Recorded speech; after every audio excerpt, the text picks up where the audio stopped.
नमस्कार दोस्तों, स्वागत है आपका हमारे YouTube चैनल स्टोरी लाइन में, जहां राधा कृष्ण का प्रेम रचा बसा है। यह कथा है प्रभु के अद्भुत प्रेम के रहस्य की, जिसमें एक परम भक्त ने अपने भगवान को धरती पर बसाने के लिए एक ऐसे खूबसूरत घर का निर्माण कराया जिसकी सुंदरता स्वर्ग लोक से भी बढ़कर है।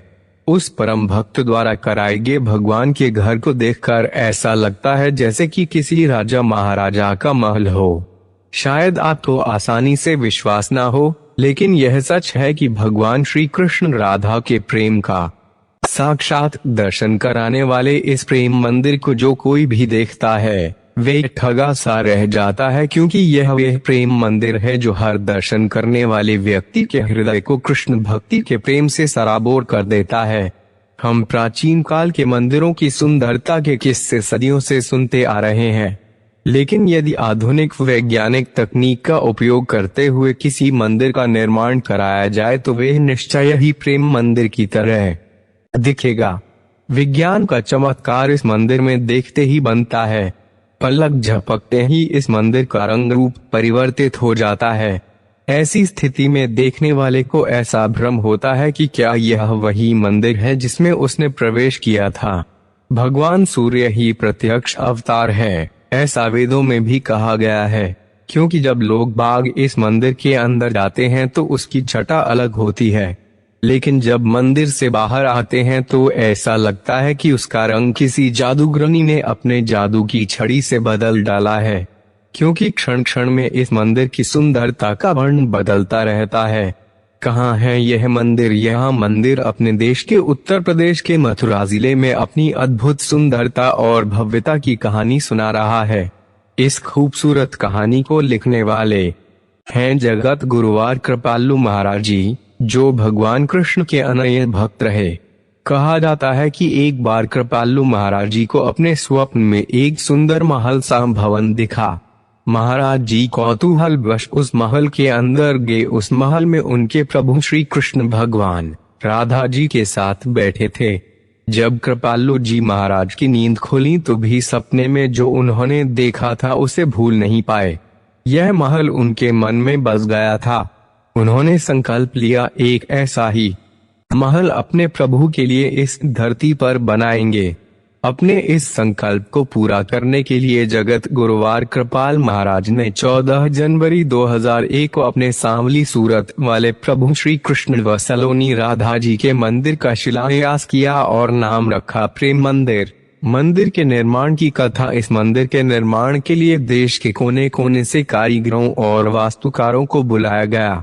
जगत गुरुवार कृपालु महाराज जी ने वास्तुकारों को एक ही बात समझाई कि उनको इस मथुरा की धरती पर एक ऐसा मंदिर बनाना है जो स्वर्ग से सुंदर हो। वास्तुकारों ने महाराज जी की कल्पना को साकार रूप देने के लिए भरपूर मेहनत की। कहते हैं कि वास्तुकारों ने काल्पनिक मंदिर के सैकड़ों चित्र पहले कैनवस पर उकेरे। उनमें से एक चित्र कृपाल महाराज जी को हूबहू वैसा ही लगा जैसा कि उनके हृदय में बसा हुआ था। इस मंदिर के चित्र को हरी झंडी मिलते ही काम शुरू हो गया। इस मंदिर को बनाने में लगभग 11 वर्षों का समय लगा। बताते हैं कि इस मंदिर के निर्माण में लगभग 100 करोड़ रुपए का खर्चा आया। इस मंदिर को तैयार करने के लिए हजारों शिल्पकारों ने अपना योगदान दिया। यह प्रेम मंदिर लगभग 54 एकड़ भूमि में बना हुआ है। भारतीय शिल्प कला का प्रतीक प्रेम मंदिर भारतीय शिल्प कला का बेजोड़ नमूना है। इस मंदिर की सुंदरता देखते ही बनती है। इस मंदिर की खूबसूरती में 4 चांद लगाने के लिए इटालियन करारा संगमरमर का उपयोग किया गया है। मंदिर की हिंदू स्थापत्य शैली भक्तों को बहुत लुभाती है। इस मंदिर में फव्वारे और उद्यान पर्यटकों को नैनाभिराम अच्छे लगते हैं, जिसे देखकर हर कोई मंत्रमुग्ध हो जाता है। प्रवेश द्वार पर बने 8 मयूर अत्यंत सजीव प्रतीत होते हैं। इस मंदिर की विशेष बात यह है कि इस मंदिर में कुल 94 स्तंभ हैं, जिनको गोपिकाओं का स्वरूप दिया गया है। ऐसा लगता है कि पूरे मंदिर में गोपियां नृत्य कर रही हों। मंदिर के अंदर भगवान श्री कृष्ण और राधा रानी की मूर्त है। प्रेम मंदिर के अंदर का दृश्य किसी राजसी ठाट बाट से कम नहीं है। फिर क्यों ना हो, क्योंकि यहाँ सृष्टि को चलाने वाला सम्राट स्वयं जो विराजमान है। मंदिर के अंदर का हिंदू वास्तुशिल्प लोगों को चक्काचौंध कर देता है। मंदिर की अद्भुत गतिविधियां। इस मंदिर में राधा कृष्ण की सुंदर झांकियां जहां भक्तों को द्वापर युग के वृंदावन का स्मरण कराती हैं। वहीं गोवर्धन पर्वत से जुड़ी हुई भगवान श्री कृष्ण की लीला, कालिया नाग का संहार आदि दृश्य पर्यटकों को कृष्णमय कर देते हैं। यहाँ आने के बाद भक्त इस मंदिर को अपने मन मंदिर में बसा लेते हैं और भक्ति से सरोबार उनकी भावनाएं प्रबल हो जाती है।